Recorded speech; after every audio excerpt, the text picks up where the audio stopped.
Is this thing on? Are you ready, Matt? You're listening to Box Office Bingers with Matt Diaz and Ernesto Santos. Good evening, folks. We have a wonderful evening's entertainment lined up for you. We know each other. He's a friend from work. Box Office Bingers. And the only way that I know how to do it is to find you a bloody good dump. He's my friend. I don't have friends. I got family. I can do this all day. You know, if you put your mind to it, you can accomplish anything. Ladies and gentlemen, welcome to another episode of Box Office Bingers. Why did I have a feeling that you were going to do some shit like that? You came in real hot.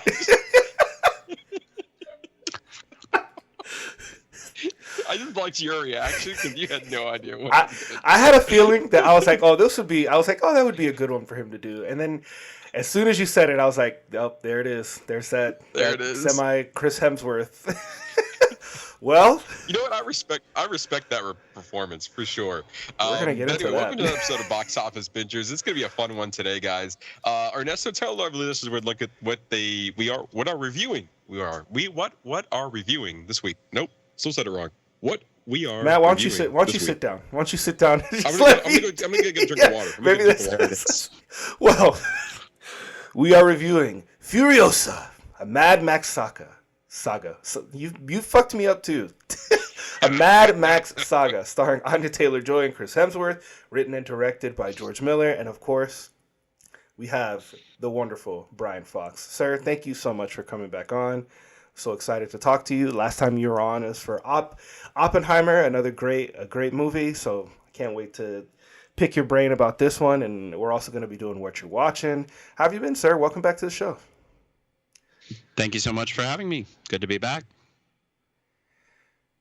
Oh, That's good. Well, without further ado, let's dive right into it, into our What You Watching segment. So, Brian, we'll start with you. What have you been watching? Oh, my. Well, I am a father of 3. As I know, Ernesto can relate. He has more children than I do. But somehow Ernesto manages to watch anything and everything.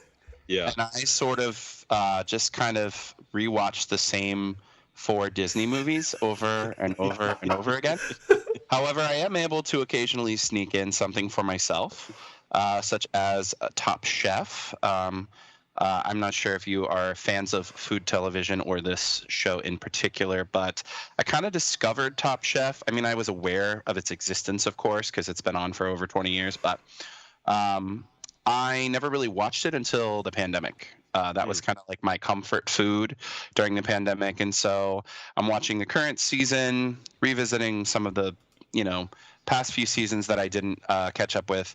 This season is fine. It's not as good as I would say it normally is. There's been some kind of interesting changes and wrinkles that I'm not sure I'm like a huge fan of, but it's still kind of my comfort TV, and it's just purely entertaining for me. It just kind of turned my brain off and just enjoy it.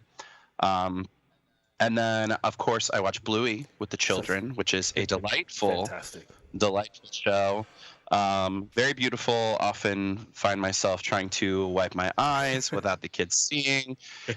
All my kids seem to really enjoy it. So it's kind of something we're able to watch together. But a lot of times I'm like, hey, do we want to watch Bluey? And I'm kind of putting it on more for me than I am for them. But kind of has that dual purpose of being for everyone. So, yeah, I've watched a few things here and there. I can't really recall at the moment what else I've been up to, but those 2 I've definitely been like watching relatively consistently over the past couple months. See, Top Chef, I don't think I've watched any episodes of Top Chef, but the one we used to watch all the time was Chopped, where they were kind of like put a bunch of stuff in the basket and they're like, all right, make a dish. That was like our pandemic, and when my wife was pregnant, that was a show that we put on all the time. But Bluey is such a classic. I mean, the writing is just so good on that show. Like it's obviously it's a testament. You see, with you're watching it, but it shows that they're able to write their stories to cater to both audiences, and it's like, you know, you're catering to adults and toddlers, and that seems like that would be easy, but it's really not. No, it's actually very like wild how many of the episodes have those like kind of deeper things, or like more like metaphors for things that are the adults are going to get that the kids are just not going to get. But it doesn't, I feel like the kids still kind of get it on some level, but not as deeply as the adults. Like, I don't know, they have that balance that they've been able to find with it. It's just, I don't know how they do it, but it's great. It could just run forever. It's fine. Yeah, and then I kind of thought there was like a couple of rumblings that after that there was an episode where they were moving, and everybody's like, well, is this going to be the end of Bluey? Like, is this the finale? Like there was like actual like reports online of people upset that this show would be ending. It's kind of crazy to see this response to an Australian kids show. Yeah. I can't speak too much about Bluey, but I do remember we were a friend of ours came to visit, and she brought her kid, and just to keep them occupied, I was like, what do you want me to put on? And she said Bluey, and then she came over just to hang out with us. I was like, wait, hold on, what are you guys talking about? No, hold on, there's a blue dog on the screen.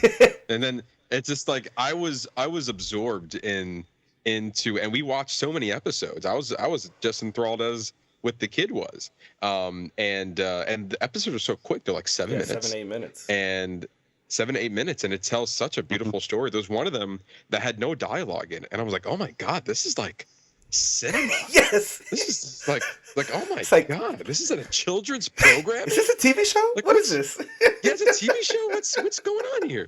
It was something about like it was raining outside, and then there was like puddles. I don't know if you know what that one. And then the daughter, I think the daughter was playing outside, and she was helping her, like, was it like make a river or something like that? Like trying to direct the water to go a certain way. It was a great episode. I mean, there's so many good ones. There's episodes where they talk about like infertility and stuff like that. It's like, this, what are you doing? Like, what is that? Like, what are we doing? But it's just the way that they're able to talk about an issue such as serious as that, and able to make it enjoyable and digestible for toddlers and adults is just really a testament to the writing more than anything. Yeah, it's so good. There's even a live show. Did you know I that? didn't know that. I actually didn't know that. It's called Bluey's Big Play, and it has been touring the United States of America, and it is written by the show's creator. So it's like a little, I think it's like 30 or 40 minutes long, but it's like a live stage adaptation of Bluey. It's like its own special story just for the play. That's pretty cool. Yeah. I haven't seen it yet. I want to take the kids, but it's coming to Orlando in like a couple weeks, June 15th and 16th, I think. Okay. Do you plan on trying to hit that one up? We're going to be out of town, but this is like the second time it's been around, so it seems to come back every year. But yeah, it's like an official Bluey story. It's called Bluey's Big Play. Look at that. And then eventually we're going to get a live action adaptation. It's going to be great. So I can't wait to see all of that. As long as it's not AI generated. Yeah, Correct. exactly. Yeah. I know, Bluey's doing great things, and I know Megan even tell me sometimes she watches Bluey on the ride home because that's the only good thing that's on the plane. She watches Bluey on the ride home. That's really funny. So yeah, no, I think it's minutes. Memo also let me have a soda. That's fine. Yeah, you're not in trouble. My children are asking for permission to drink soda and eat candy. Well, hey, I understand. When Dad's occupied, that's the best time that's to what they ask do. for soda and candy. That's what they do. Yeah. All right, that's all you got, Brian, and Ernesto. We'll send it over to you. What have you been watching? So, speaking about me going to the movies, I actually went to the theaters to see the Justice Smith movie. I saw the TV Globe, and I really thought that I was going to enjoy it.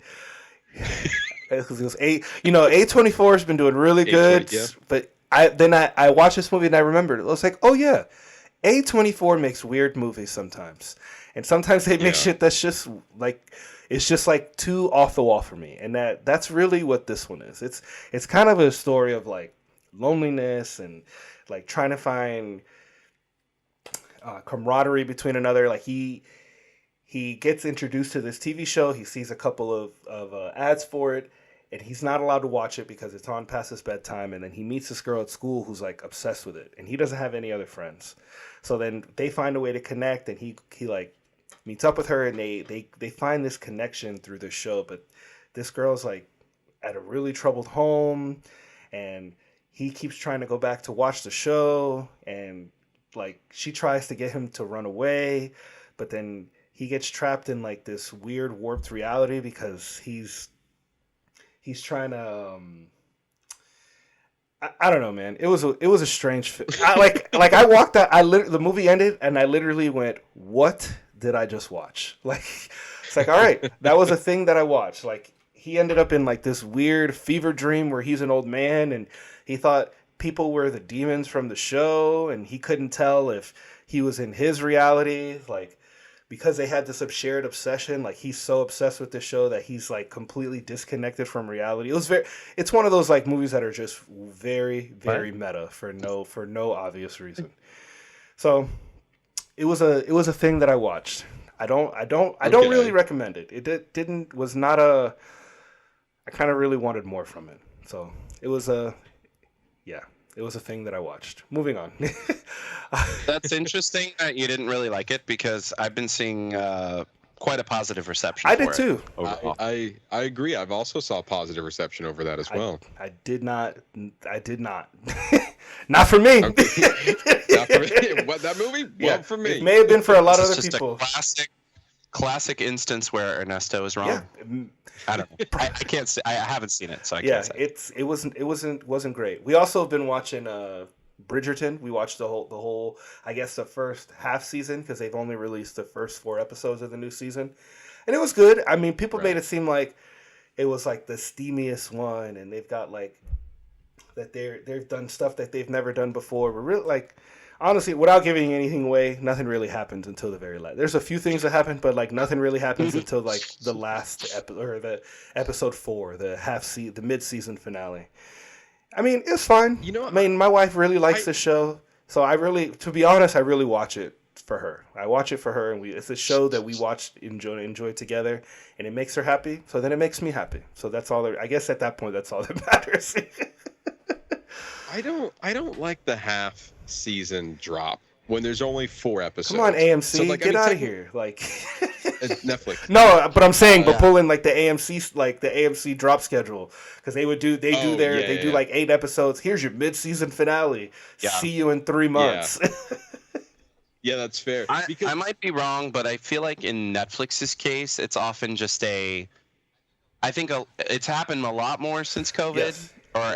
And also since the writer's strike and all of the strikes that were happening last year, because I think they're just like, listen, we can't wait until the whole thing is done. We have to get something out. So they give themselves a date to put some episodes out, and then either a month later, a couple months later, they'll do the rest. That way they don't have to keep it for longer. That seems to be the trend. That's but fair.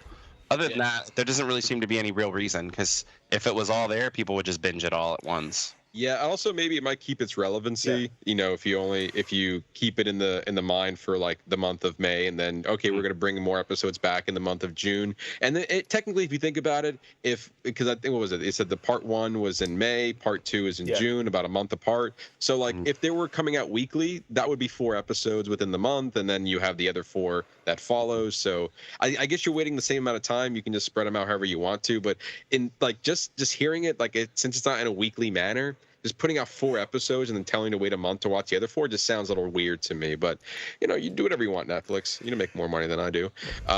They spoiled us all they're the main ones who like, here's an inside. You like this show? Here's an entire season of that television. Like, they're the ones who really started, who got the trend going for that. And then for them to go to this, it's like they're like in between way of trying to do week to week, but also like still trying to stay true to their streaming original drop schedule. Just pick one or the other. Either be week to week or just do it all at once. I mean, obviously I prefer the all at once, just because it makes my life a lot easier, because then I can just knock it all out at once. But this is something that it doesn't warrant the week to week. Like, you can just kind of and maybe I mean, that's for me. But I think for the demographic it's geared towards, it probably not.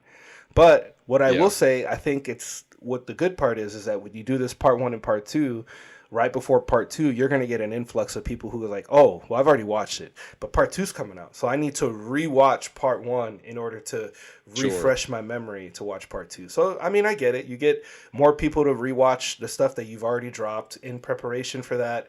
And then they get more people to come on and, oh, you got to watch it because part 2's going to drop. Now you can come on. Now you can get ready and watch the whole thing all at once as opposed to waiting for the part 1 and part 2.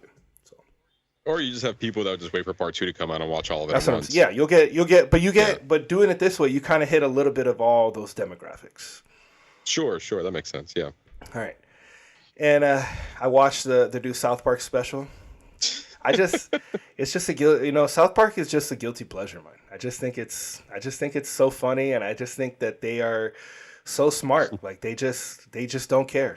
They will attack anything and everything. And they don't care what it is. Literally, and then this one actually has a response from Lizzo because in the show, they make fun of her. They're like, well, if you can't afford... the whole thing is about Carmen wants to get Ozempic to lose weight. But he goes, well, you can't afford Ozempic, so we recommend Lizzo and body positivity. Oh. Wow. So it was just funny that the fact that I would have never have thought about that, like to pair two things that is relevant in our society and to kind of put them together into this. It's probably one of their better specials that they've done recently. And I realized looks like there's another one that talks about like the hydration drinks and Prime and stuff like that. I haven't watched that one yet, and I think I'm gonna watch that one. I'm gonna watch next. Have you guys? I'm Matt. I know you probably haven't seen it. Brian, you watch South Park? Probably not. No, I was never a big South Park fan. I appreciate on some level like what they do. I remember the movie being really good, Bigger, Longer, and Uncut. Wow, yeah, long time ago. Mm-hmm. Long time ago. Just never was really my thing, but I do appreciate the kind of how they're able to just kind of churn it out over such a long period of time and just kind of cover whatever is, the relevant topic of the pop culture and the news cycle. It's funny. I don't have that kind of creative energy. I mean, I consider myself a mildly creative person, but like, I just don't know how they do it sometimes. But I do remember I think it was like an HBO special, or maybe it was on Comedy Central, where they went through like the making of, like, I don't know if it was like a season or like one specific episode, and just how fast they were able to write, cut, animate, voice, like everything, and get it to air was incredible. So that was cool. I don't remember exactly where I saw that, but I think it was like somewhat recent. Within the last 10 years, I think they put that out when the show was kind of at its peak. I think the one that I saw that it might have been the same one where they were talking about the Obama. It was right after the Obama when he won re-election, and they had cut two versions of their show, one with him winning and one with him losing, and it's like they were. It's so funny because I think they were going to drop it right after the election was announced, and it was just like you put that much creative energy, you literally wrote two different episodes depending on what happens in the world. Like it just thought I just thought that was just so interesting, just kind of a testament to their creativity, Mm-hmm. For sure. And kind of rounding it out, I finally finished X-Men 97. Fantastic television show, and we finally finished before starting Bridgerton. We finally finished Fallout. Both incredible, great TV shows. Definitely going to be on my top for the year. I mean, X-Men 97. I mean, there's so much that can be said about how great it is. Like the writing is just so good. The animation was beautiful. Like, Brian, have you had a chance to check it out? Not. I was a big fan of the original version of the series, though. It is worth your time. Do you plan on trying to catch it up? I was. And then I heard that maybe Marvel is thinking about having their kind of version of X-Men in the MCU be a continuation of it. and I was just like, oh, No, we're doing this. Don't do that. We're doing this. So I don't know, or just maybe I don't know. There's like talk, like rumors or whatever speculation that they're considering setting it in the 90s and almost having it be like picking up where the series leaves off. I don't know. Anyway, I've heard that it's good, and then I've also heard some people didn't really care for it. So at first I was hearing that it was like blowing people away and that it was like amazing. But then I started, as the weeks went on, I was starting to hear a lot more mixed, kind of muted reception of it. So I'm interested in it, but I don't know if I'll get to it. It's pretty good. Yeah, I would. Yeah, I would say I'm kind of on the 50-50 line with that. I know there's people who are raving about it, and I know I read like very minimal things about it being like bad. But I didn't grow up with the animated series, and I kind of just jumped in just based on word of mouth, and also it's Marvel, so I'm going to give it a shot anyway. And it definitely feels very separated from everything that Marvel has ever done. This definitely feels a continuation from what I can tell from the 97 series, and like there's a lot of great stuff in there about the X-Men. And so, like, just as a standalone season, I think it's great television, animation, and a lot of respect for what these X-Men characters are. So if I do recommend that if you do have some time, try to give it a shot. I know you have limited things you could watch, and I think this could be worth your time with that. And also, if you don't want to watch that, then Fallout. That Fallout was probably one of the best TV shows I've seen all year so far. So if you have the time to watch that, then I honestly, I would say Fallout and then X-Men. Yeah, I agree. I'm very interested in watching Fallout, especially after a lot of people that were like diehard fans of the game were like, this show slaps. Yes. Yeah. Oh yeah. And it totally works if you've never played the game. Like it works for both. Yeah, and I'm the guy who never played the game, so and I played the games, and I obviously I was a diehard Justified fan. I'm a huge like Walton Goggins supporter, so. I'm very intrigued. I'd love to watch it. He's a scene stealer, and it's already been renewed, so I don't think it's going anywhere. So I'm excited that seems like between Last of Us and Fallout, we've kind of hit like the prestige video game adaptation.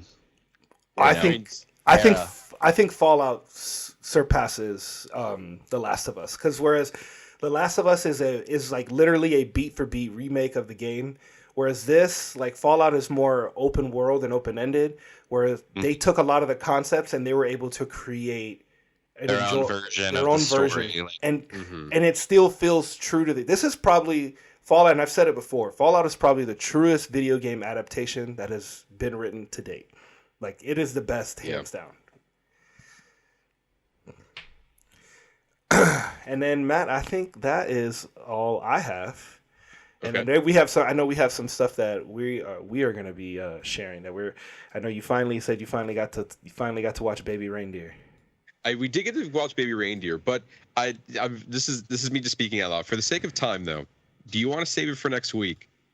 Because I feel like I have a lot to say, and I don't want to. Just for the sake of time, I kind of want to save it for next week, if you don't mind. Ooh, okay, all right. Well, how about a soft tease? I also haven't watched it. So yes, I don't want to give too much spoilers, and I do want to talk spoilers, and I don't want to ruin anything for Bryan either on that one. But as far as for a tease, though, this was a very, as the poster says, a very captivating story. It was quite interesting, quite like kind of eye-opening. And kind of crazy when you think about it as well. It's kind of crazy what the lengths the story kind of went down, and then there was like the halfway point of the series where I was like, wow, that was very powerful, and kind of set the tone for the rest of the season. And there's only 7 episodes in this, and they're about roughly 30 to 40 minutes each. But yeah, I really want to dive into it more. So that's why I kind of want to save it, at least as a deeper discussion for it. But I feel that. Yeah, what's your quick? I think it's just an incredible story, just of 2 people going through loneliness. Like it touches on mental health and how it affects people, and how certain people who are mentally ill fall through the cracks, and how they manage to stay to keep themselves in society without having to seek help, and and what that ends up looking like. I think it's a truly, truly captivating story, just as the poster says. So yeah, I would say tune in next week because we're gonna get into it. Did you also watch the Piers Morgan interview? I did. Wild. No, wild. All right, then that's a soft tease for next week. Bryan, I would definitely say if you had the time, like sneak this in 30 minutes. It's like each little episode's 30 minutes. It's like, no kids, go play outside. I need to go watch this crazy lady on Netflix. No, not at all. Wait till they're asleep. You dive into this show because I think it definitely warrants it. And it was already like being talked about wildly once it dropped. So yeah, we'll definitely dive into more next week. But aside from that, I did watch. I mentioned it a couple weeks ago that I was watching The Brother's Son. It's on Netflix, and sadly, and I knew this going in that it got canceled within a month of its release. Like it didn't hit the Netflix numbers and then it was done. But I heard from other people that it was a great show and it kind of ends on a note where there was kind of a stopping point. Obviously, there was a small tease for season 2, but since it didn't get renewed, there was a stopping point for it. So I was like, you know what? I typically don't do this, but I'm going to give it a shot anyway because a lot of people said it was going to be good. And I'm happy that I did because I had a good time watching it. It was funny. It was, some emotional scenes, some really cool fight scenes in there as well. I recommend anyone giving it a shot. It's just sad it got canceled because I know they could have definitely went further down some other. They definitely could have made the story expand better. But when you see it as like a limited series, since it didn't get renewed for a season 2, it's a really solid first season, and I guess only season at that point. Do you feel like you got a complete story in the end? Like, I don't mind if it gets canceled, but at least if what you've watched is a complete story from start to finish. Yeah, like I said, there was a stopping point, and it was like one of those end credit scenes where like things could continue, but the story that was given throughout this season had ended. Okay, that's fair. So that's fair. So I was happy with that because I was really nervous watching the finale. It's like, please don't tease something really good. I'm going to regret starting this. But it didn't. And I recommend anyone just kind of giving it a shot, even though it is canceled. So there's The Brother's Son. It's on Netflix. After that, I watched a fun...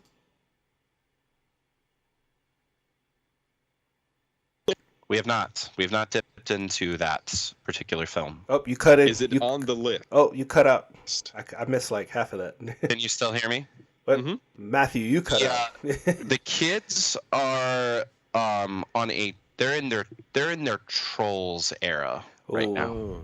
Okay. So we have watched Trolls band together an ungodly amount of times. I've background watched. I've dad watched that one. Not yet watched Migration. I tried to put on the beginning, and I was told, no, we want Trolls. So we have not migrated over to Migration yet. There you go.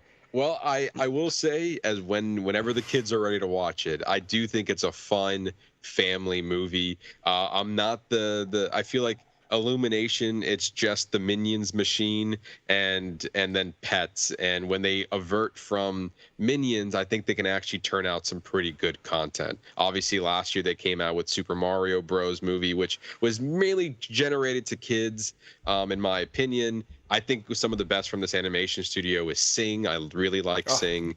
Great movie. But this one is like a good second place for me.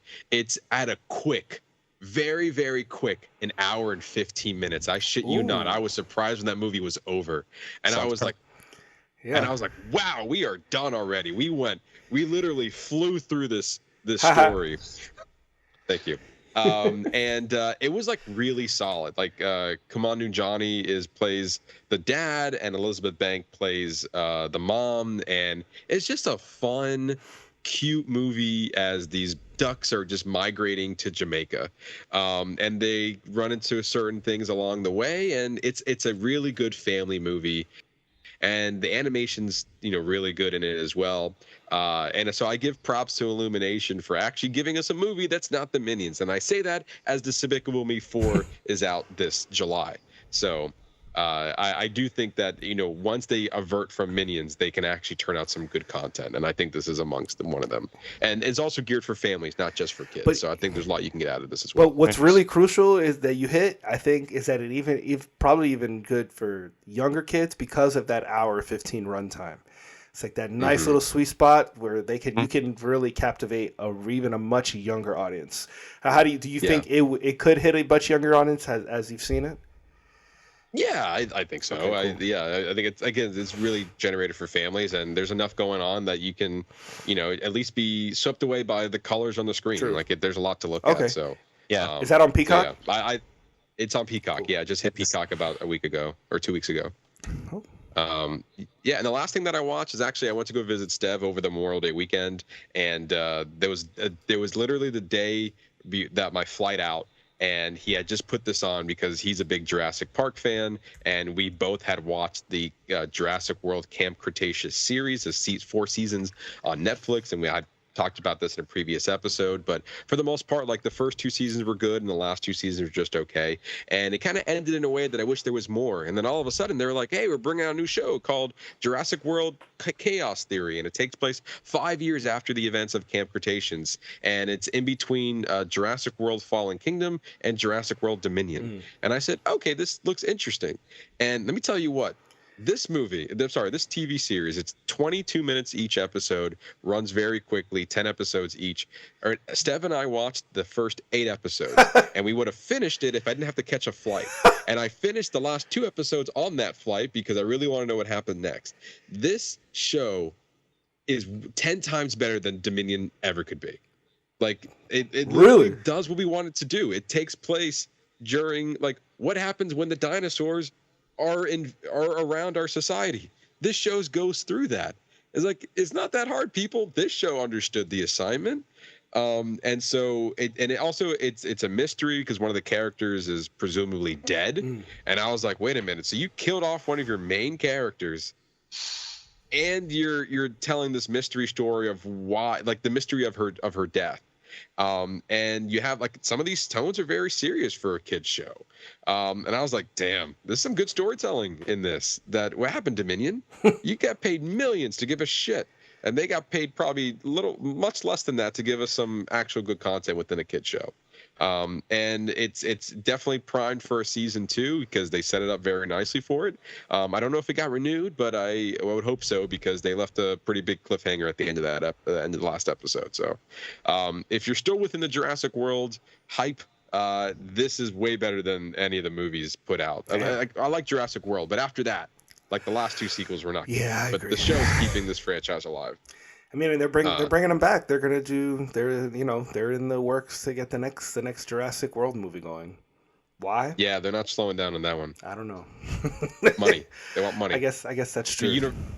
Universal's like, we got dinosaurs and fast cars. We got to keep one every 2 years. But what's really interesting about the Jurassic World IP, just in general, is that like even though the last movies didn't do great, you look at Velocicoaster, their new roller coaster at Universal, like probably one of the best roller coasters I've ever ridden in my entire life. It's pretty incredible. And then you have a show like this that does so well. So it's like it's interesting to see that we're at a place where like we love.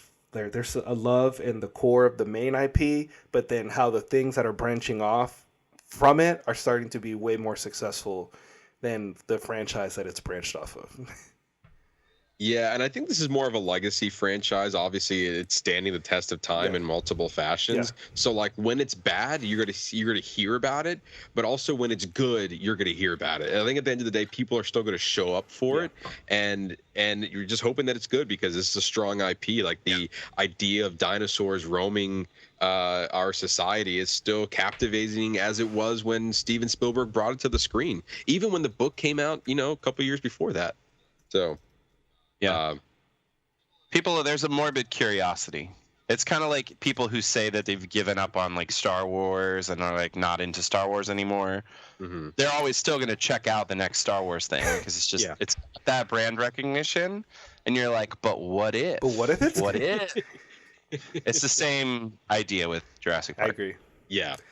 And I'm a sucker for it. It's like for me with Marvel and Star Wars and Jurassic, it's like, well, I've already made it this far, right? Like, what's an extra TV show? What's an extra movie? Like I'm already in the bag for it. So I'm your demographic, and I just keep eating it up. So yeah, it is what it is there. But this one's a good one. I definitely recommend giving this one a shot. Even if you didn't watch Camp Cretaceous, I think this is a better version of the show so far, following a slightly older, like these kids are in their 20s now. Okay. And it's the same. Is it the same? It's the same characters from Camp Cretaceous. You said, correct? Yeah, the same characters, and only 2 people didn't come back to voice. But you couldn't really tell the difference, to be honest with you. Okay. Very cool. Yeah, so there you go. That's all I've been watching. So now we're going to be diving into our spoiler review of Furiosa, a Mad Max Saga. Bryan, we'll start with you. What were your thoughts on the film? I loved it. Inject it into my veins. Let me mainline this movie. I had such a good time. I will get it out of the way. I don't think it's quite as good as Fury Road, but I think it comes close. Visually stunning, beautiful. George Miller is a madman. I honestly don't even know, watching it, like how you put something like this together, like how you even conceive of what it's going to look like and then execute it at such a high level. The performances were great. I thought Hemsworth was tremendous. Dementis was a really fun character. I just love how weird these movies are. Like, they just have so much like personality and style in a way that a lot of modern filmmaking just doesn't have. And it's not going to be for everyone. I mean, I've actually talked to a lot of people who are just like, yeah, Fury Road is just not my jam. Like, I respect that it's, great action filmmaking, but it's just too weird for me. Where, meanwhile, I'm like, there's a character named Scrotus in this movie.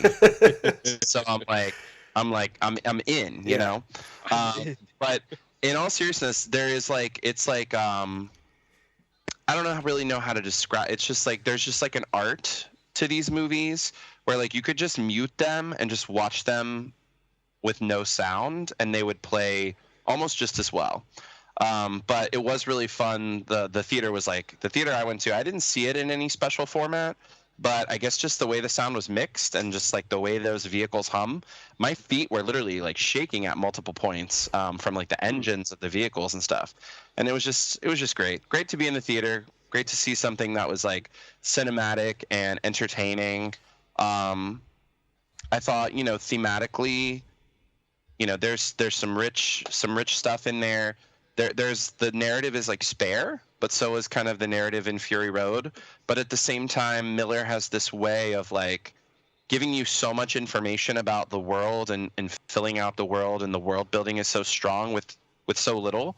It'll just be like one line or one gesture or one visual cue that tells you everything you need to know to understand what's happening, what the stakes are, who these people are, and just everything you need to know about the world. That was what I loved most about like Fury Road, and I feel like that carried into this movie as well. Is like there's not that much happening story-wise. Like the story is very simple, but then you fill out the margins with these little nuances and subtle things that like most people would just write these like long gobs of exposition to tell you these things, and he just kind of shows you and implies these things throughout the visual storytelling, so you kind of understand what's going on without it being over-explained. And it works so well. So I don't know how you all felt about it. I know there's been some, I guess, chatter online about like, oh, who wanted this movie and like it didn't make money and blah blah blah. And I'm like, if you guys didn't want this movie or didn't care about this movie, I don't know like why you go to the movies then. Personally, like this is the kind of thing that I'm fired up to go to a movie theater to see. Is it perfect? I mean, no, it's not perfect, but I mean, we could sit and pick apart a couple different things, but I would absolutely love to see it again. And I feel like it'll, just like Fury Road, it'll be something that I'll fire up and just be like, you know what? I'm going to watch this 45-minute chunk that absolutely slaps. So yeah, I have nothing to say but really positive things about it. So, and I feel like we need to champion movies like this right now because it's blockbuster filmmaking in a way, and it's franchise filmmaking, but it is specific and it is from like a person's, like it has an actual point of view, and a personality and a tone and a style. Whereas like a lot of other stuff is just kind of like noted to death. It's all very muted. It's all just very like, oh, we're doing Ghostbusters again, and that the old people are coming back, and it's more ghosts. And I didn't actually see that movie, so I can't say anything about pretty it. But accurate. just in concept, I mean, You're not far wrong. even a perfect example. I don't even know how this really relates to Mad Max specifically, but I was groaning watching this Beetlejuice trailer before this movie.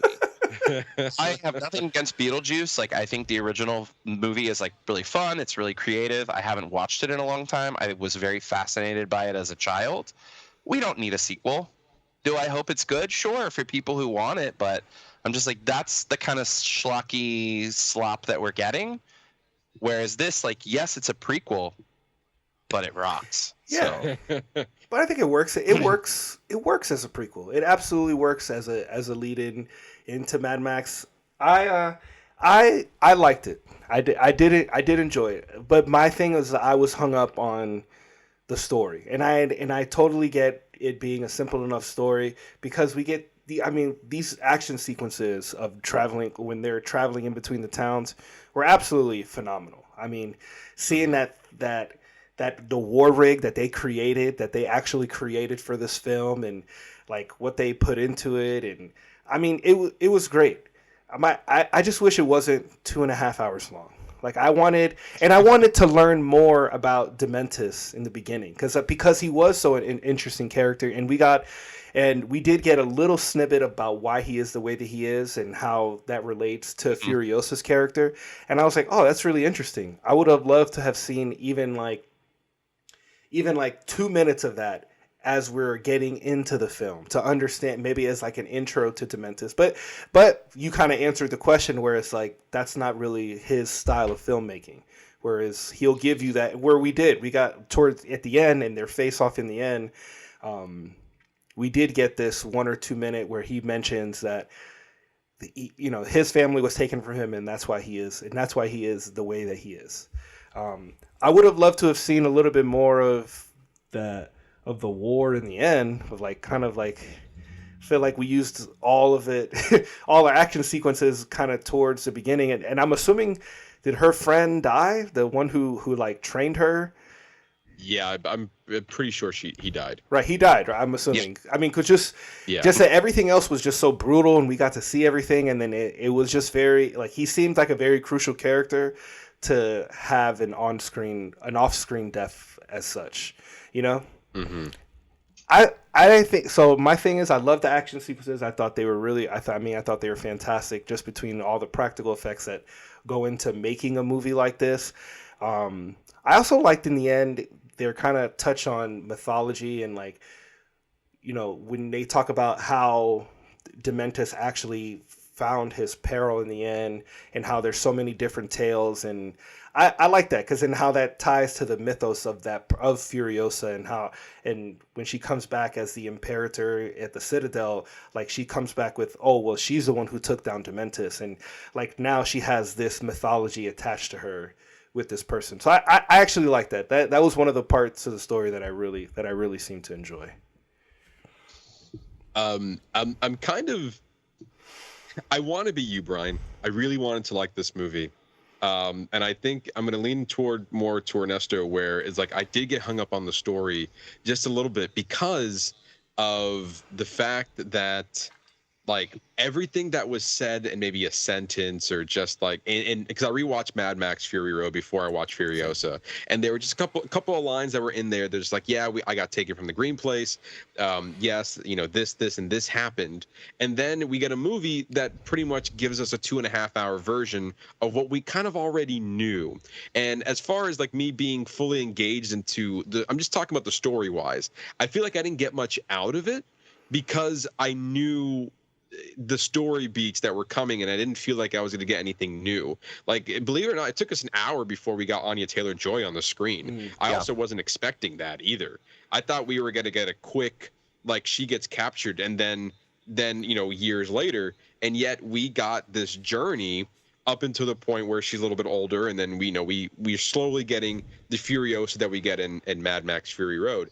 And so And also, I just want to put kind of like an asterisk there. When I watched this movie, I was very, very tired. I had to be up at 3:30 in the morning for a 5 a.m. shift, and then I got off to work at 1:30, and then I immediately went to the theater. And I knew going into this movie, I was like, I am already tired. This is not the right mindset and not the right setting to go watch this movie. But this was the only time I can do it.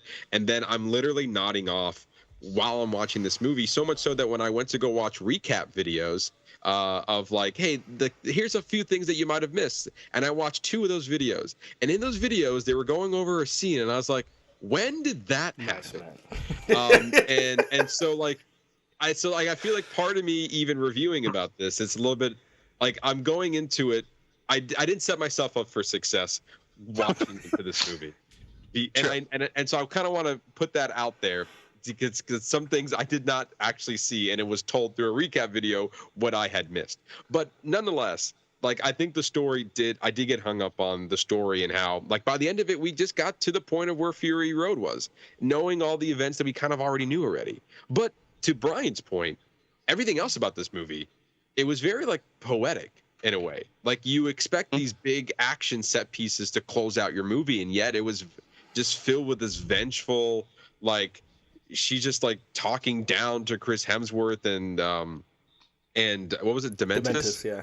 Dementis. Yeah. Talking down to him, kind of bested him in the way, and like it was more of an exchange of a conversation. And honestly, we don't even know what happens. These are all legends. Like even as the movie suggests, some people say she shot him. Some people say that she hung him up to die. Some people say that his corpse is now in a tree that's in the Citadel.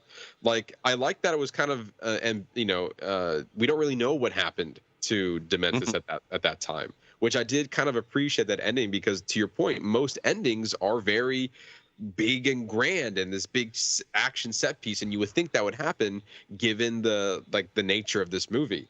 And I really enjoyed the beginning of it, knowing that, I did not know that Anya Taylor-Joy was not going to show up for at least an hour into this movie, but like the journey of like getting captured to the Citadel, the mom chasing her escaping, all that stuff, all to this grim conclusion of them having to watch her mother die. It was pretty sad, and then it kind of slowed down for me for a little bit. That's probably where I nodded off. And then I was definitely fully awake for that, like what felt like a very long 30-minute action sequence of them like her escaping, and she's a stowaway, and they're trying to just do a run, and that's what George Miller does best in these movies. Like that's what you go to the theater for, to see these huge action set pieces kind of displayed on there, and it's so poetic in a way that it's like it doesn't feel like it's just random action for the sake of action. Like that action flowed so smooth from one scene to the next, and it gave these certain moments to certain characters that are just dying toward the end of it all. I really enjoyed that. But I think it's fair to say that this movie for me deserves a rewatch because there were a few things that I might have missed. But I feel like there was a lot of overly high praise around this movie as well. And so kind of talking about expectations going in, I expected to be wowed when I was going into this movie because it was like sitting on 90% of Rotten Tomatoes as well as the audience score. People were raving about this after it was premiered at a film festival, and I just didn't feel that. I feel like that the best of what this franchise offered was in Mad Max Fury Road.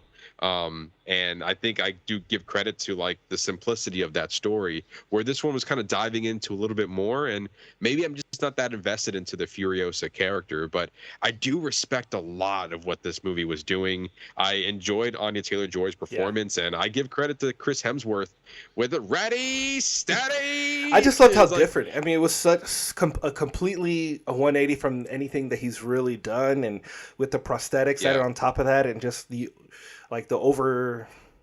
how over the top his character was written. I think that he played into it, like he just fucking leaned into it really hard. But for me, it worked. Like his performance, even though it was very over the top, it worked within the narrative. Which, I mean, it's hard to do because it could have came off like very, and it still is kind of cartoonish, but in an enjoyable way. But it could have been like cartoonish and like unwatchable almost. Like it could have his performance really could have gone either way.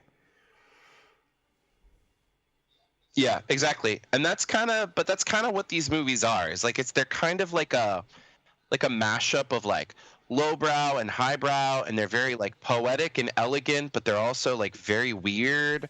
And then you have characters like Rictus Erectus and Scrotus, and like the names, it's just like they have so much fun with just like being ridiculous.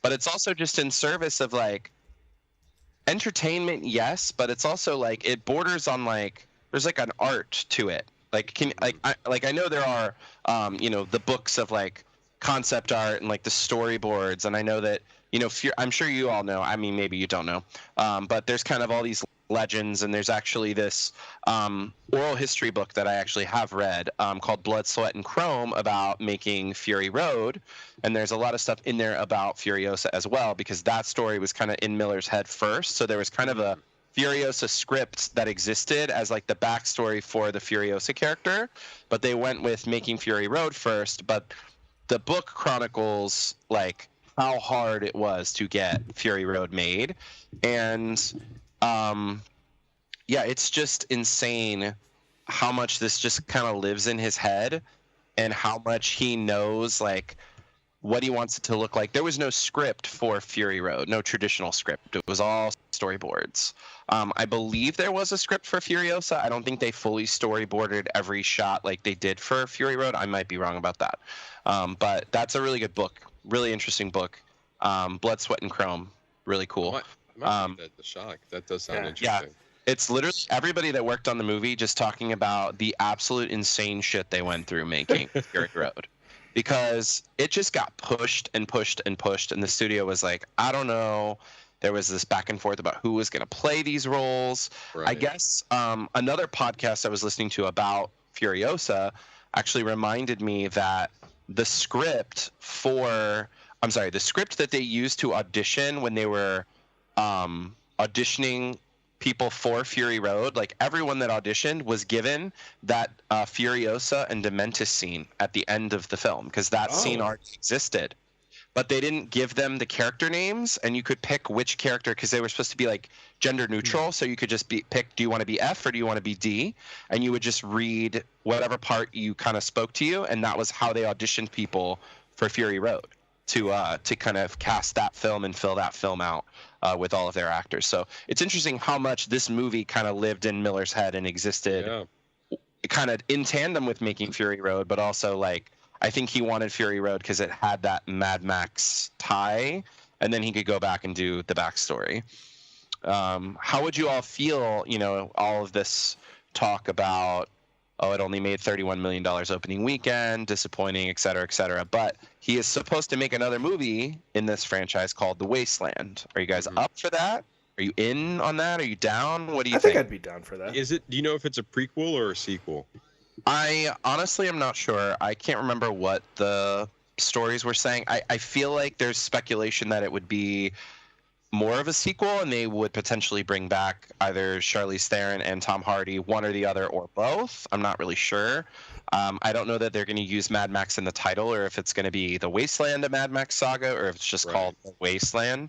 I think it's still kind of in that early, like, he's doing a lot of press for the movie right now. So he's like, I have another one, The Wasteland. Don't forget. So I'll be interested to see like how that pans out, and I would hope that the studio would allow him to make the movie, because he's getting up there in age. He's 80 years old. Yeah. And everyone says he's just the nicest, like, sweetest guy, and he's really fun to work with. And it's so funny that, like, have you ever heard him speak in interviews? He's just like a very soft spoken, like, he's like fun, like he's like wide eyed like a child, but he's very like mellow dude. And it just, you don't know where this stuff comes from in his head. It just doesn't really match like the person when he's like speaking. You're just like, how did you make Babe, Pig in the City, and then Happy Feet, and then you made Furiosa and Fury Road? So how do all these things live in your head? He's just a mad genius. He really is. Mad genius. An absolute master of his craft. I will say that if it's a sequel to Fury Road, I'll be more interested in that than another prequel within this franchise. Like I like where they ended with Fury Road, and I think even like pick either or, pick Tom Hardy as Mad Max or Charlize Theron as Furiosa. I think I would much prefer to see where that story continues rather than doing another prequel. But honestly, I'm in the bag either way, because it's just a fun world to be in. That even though this wasn't 100% the movie that I was expecting going in, and I wasn't like over the moon by it, there's still a lot to pick through in this film that you are not seeing in other films today. I mean, also, even though the plot seems like the plot is very straightforward, the characters that he write are just so interesting. I think so. Like, to me, whether if it was going to be a prequel, I think I'd be on board for even Anya Taylor-Joy to come back and do a young Furiosa and kind of see like her adventures, as a young Imperator in the Citadel. I think there's almost 20 years between where it kind of ends and where it picks up. Okay. With Fury, I think I read that. I don't know. The internet makes stuff up sometimes. But I mean, obviously, Charlize Theron's version of the character is definitely much older, so I'm not sure if it's 10 years, 20 years. But you could theoretically slot in story that has, and I don't know. I just feel like this world kind of reiterates on a lot of the same things, and that's just kind of what's fun about it. Is have you watched any of the older versions of Mad Max, like the Mel Gibson versions? I didn't watch 2 or 3, but I watched the first one. Yeah, the first one is very, very different.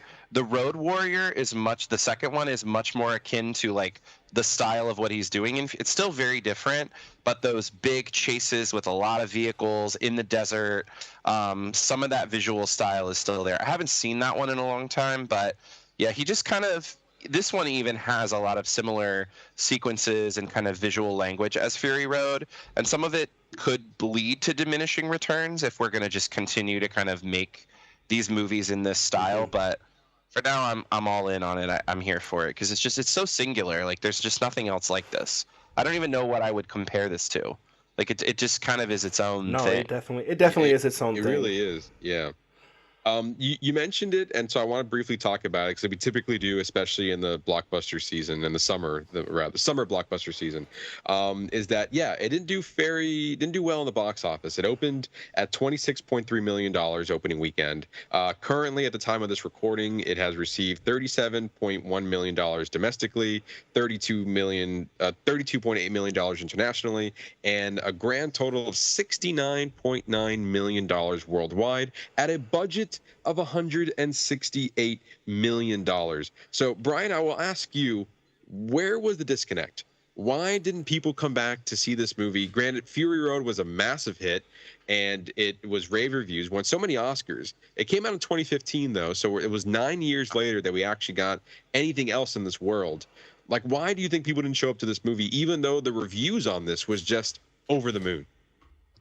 I think that there's a couple things, and I'm not going to necessarily speak for everyone. I don't know that I will be able to nail it down completely, and I'm not the only person that has maybe mentioned some of these things, but the pandemic definitely changed the way people watch movies. Absolutely. Yeah. There's no question.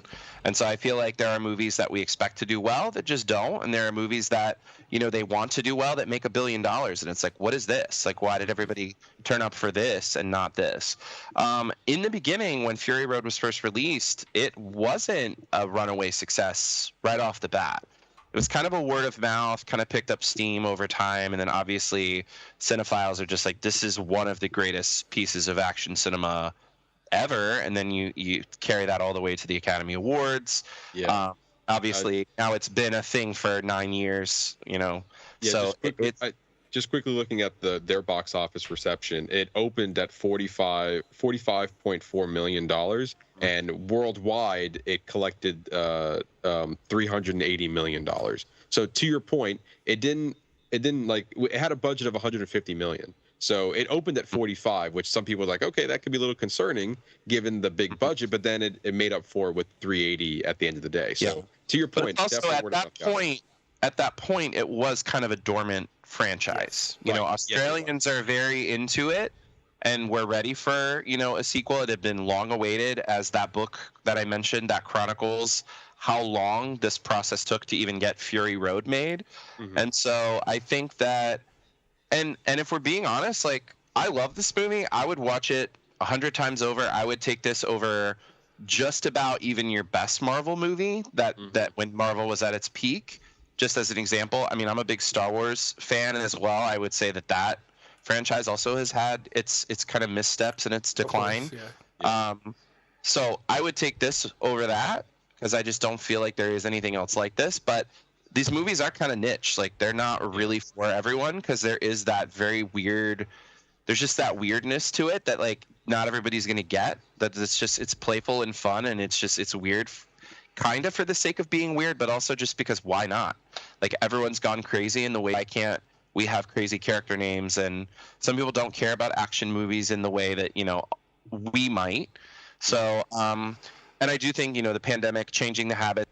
I think a lot of people are like, oh, like, who and then there's definitely I don't want to say that the box office is because of misogyny, but some of the online chatter is definitely, well, nobody asked for this because who cares about Furiosa? They've turned Mad Max into a it's woke now because it's there's a girl in it.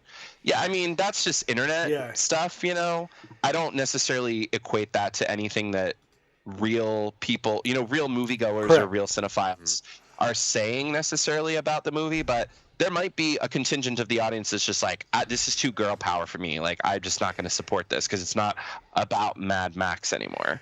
That's a very hyperbolic. Yeah. I don't think that necessarily contributed to it only making $30+ million. But also, movies are just getting more and more expensive, and people are squeezing every dollar that they have to afford things, and not everyone's going to the movies right now. True.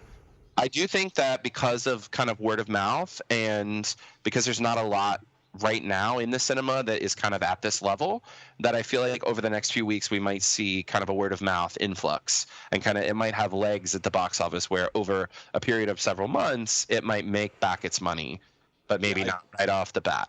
I do agree with you there. There is not a lot of big action movies that are coming out within the next couple of weeks. I mean, right now it's really family friendly. We're going into this coming weekend. It's really dead on the last Friday of May here, and nothing is coming out this Friday. Then you have the next week that follows, and it's Bad Boys Ride or Die. I believe that's what it's called. I honestly don't even know what the title is. Bad Boys, the new Bad Boys movie, Ride or Die, and so that's going to be like your next action movie. But I'm sure, given the option, people will have a decision to make there. And then what follows after that is Inside Out 2, and then shortly after that you have A Quiet Place Day One. So, like, this movie's kind of still sitting on its own of being like, if you want this type of cinema, there's not really competing with anything for quite some time. So to your point, it could be a good word of mouth and just give it time. With the lack of everything else that's been going on within the theaters, it could definitely have a resurgence in the coming weeks. And I don't doubt it. I think it could actually, it could get to that level of profitability. Time will tell, obviously, on that. But I do also think that part of maybe the fatigue of not going right away is some people could say it looks too similar to Dune.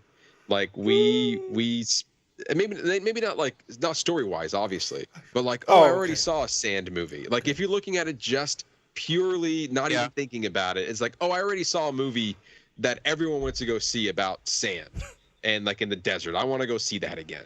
I do feel like that the success of Dune might have taken away a little bit of this movie, even though it came out like 2 months later. And it could be too close for some moviegoers to be like, I kind of already saw that movie, even though they don't really know what's it about. And then they just kind of move on to the next kids movie. So, well, there was also a lot of conversation when the trailers for Furiosa started coming out that it looked very like CGI heavy, and that it maybe wasn't going to live up to Fury Road, et cetera, et cetera, et cetera. Right. Trailers are not the movie. Correct. People are going to have a perception of. We've all had that experience where the trailer looks amazing, movie sucks. Yep. Trailer looks bad, movie's amazing. Like, that has happened an infinite number of times. I actually did not think. I mean, there was definitely more CG in this movie than there was, like, obvious CG in this movie than there was in Fury Road. Right. But I thought that the action scene still played incredibly well, and there was definitely still a lot of use of practical effects. So, absolutely. I mean, actually watching the film, I feel like those criticisms are less valid. Agreed. About the CG. I agree. And I feel like I feel like that's a lot of the cases when you actually watch the movie, you will see like, oh, what I thought or what I felt is different, obviously, after watching the movie or what the trailer was trying to perceive. But with all that, Bryan, we'll start with you. Your final thoughts on the movie. I mean, give me more. I just want, the last time I can't. This is maybe embarrassing, but this is my dad of 3 showing. The last movie that I may have seen in the cinema was probably Oppenheimer, which I went to see with you fellas I think maybe there was another one that I saw by myself, but I can't remember.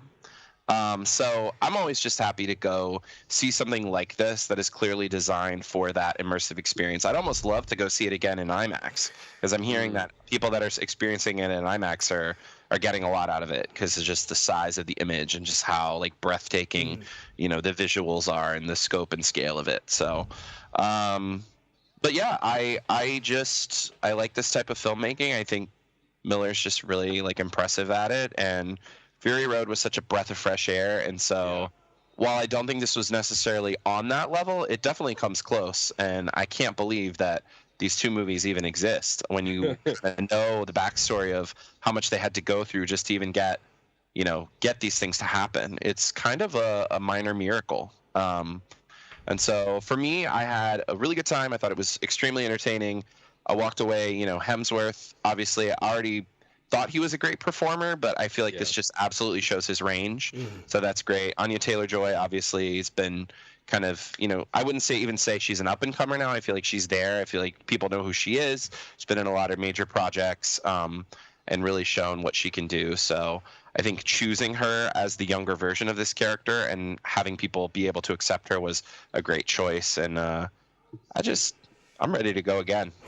Yeah, especially with, they said that Charlize Theron only had 80 lines of dialogue in Fury Road, and they said that Anya Taylor-Joy only had 30 lines of dialogue in this movie. It really hinders on the reactions that you have, your facial expressions, your movements, the way you non-verbally act. It takes a lot than just spewing out dialogue, and I think she really captured that really well. And then when she did speak, those words hold a lot more weight in the scene. So we typically do out of a 5 stars, Bryan. So what would you give this movie? I'm at a 4.5. I'll be straight up. Okay, there you go. Ernesto, your final thoughts. I really enjoyed it. I thought the action sequences were great. I mean, obviously, fantastic performances from Anya Taylor-Joy and Chris Hemsworth. I would have liked a little bit more focus on her losing her arm and like the creation. Like all of a sudden we showed up and she's got like a motor attached to the arm. Like I would have loved to have seen some more exposition of that. But I thought it was cool. I mean, we got to see we got to see how she lost her arm, which I think was a crucial part of her story arc of what we needed to know, of things that we needed to know. I think. Like I would want to see Anya Taylor-Joy play Furiosa again. I would 100% see it again. But yeah, I think I just wanted a little bit more from the story, which is I mean, in a 2.5-hour movie, asking for more I guess that's a good sign. Like, but I wouldn't have mind like maybe like a 2-hour cut and maybe like change a few things. But it was great. What about a black and white cut? I think that would be that is the George Miller thing. He released one for Fury Road, and he said that he has one for Furiosa, like a noir version. We may see it someday. I could see that. No, he I guess shot it in black and white or converted it. But Fury Road exists. I actually own it. It's called the Black and Chrome edition, and so it's there's no color. And he allegedly has done the same with Furiosa. It makes sense. I just think it's interesting. I think it probably would make for probably a more interesting film because then you're not captivated by the scene. Now you almost have to focus on all the non-verbal that he obviously puts into the film, where it's a big part of it. So actually, I would be interested to see a black and white cut of the film to see if it plays a little bit differently. Yeah, I'm curious about it. I'm gonna go a 4. A solid 4. 4. I guess I can meet you with the 4 given this conversation. I honestly, when I originally walked out of it, it's like this is like a 3.5 for me.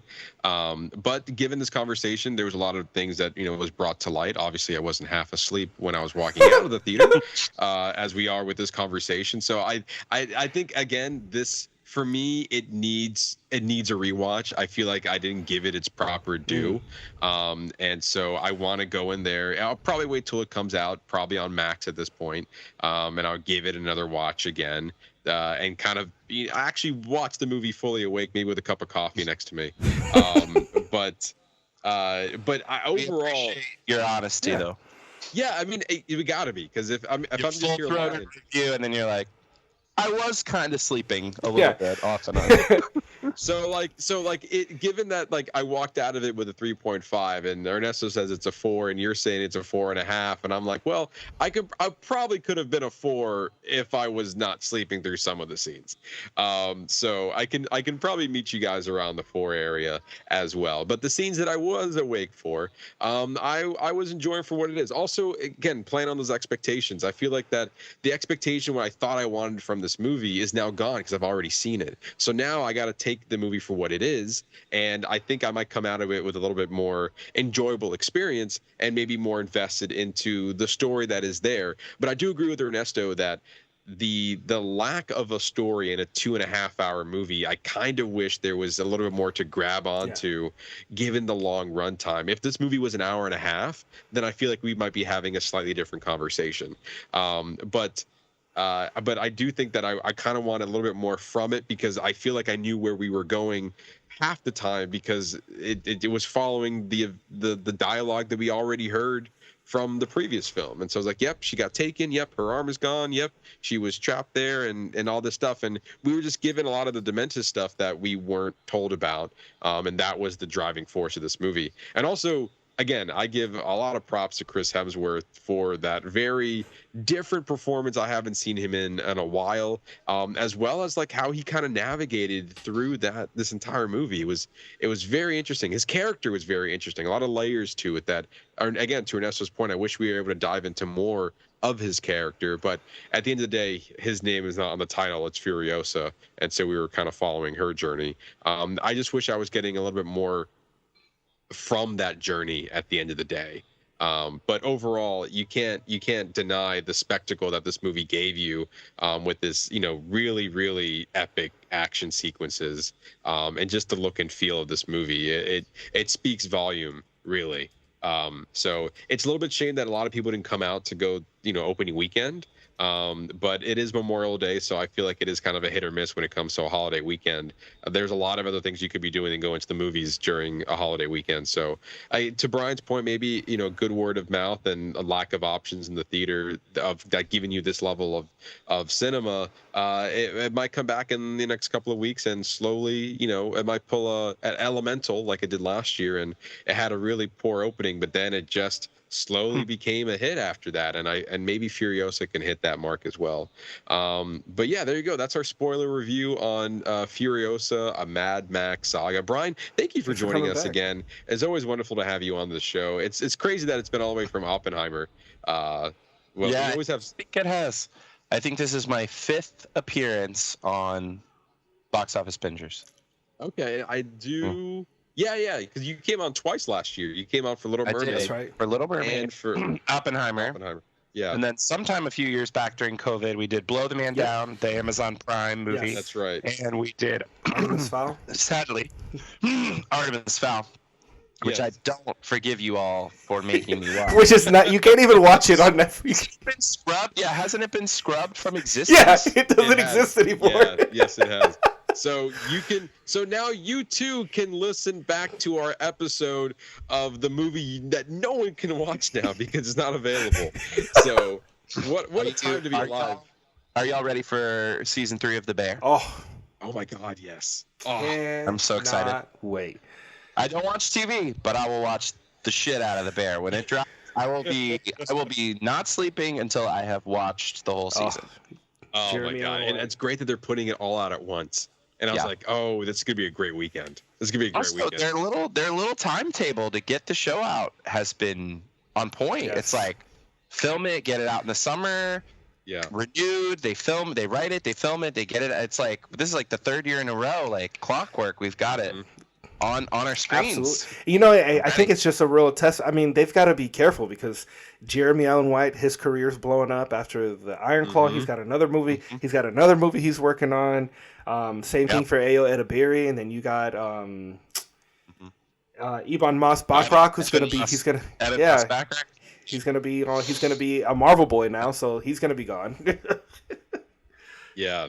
I hope they can still keep this show alive because, man, this is such good television that they're producing right now. It's so good. It's so good. Next week, Ernesto, tell our loved listeners what they look forward to or not. What are you talking about? We have not decided what we are reviewing next. We are that is technically still up in the air. I think the general consensus is that we are at least going to do a foreign film, but what that is, we don't know yet. But there will most definitely be a show next week. So we'll find something, we'll stream it, because there's a bunch of news we got to go over. So next week's gonna be fun. It's a mystery. Let me pick for you, and I will assign it to you, gentlemen. We will take your suggestion. Interesting.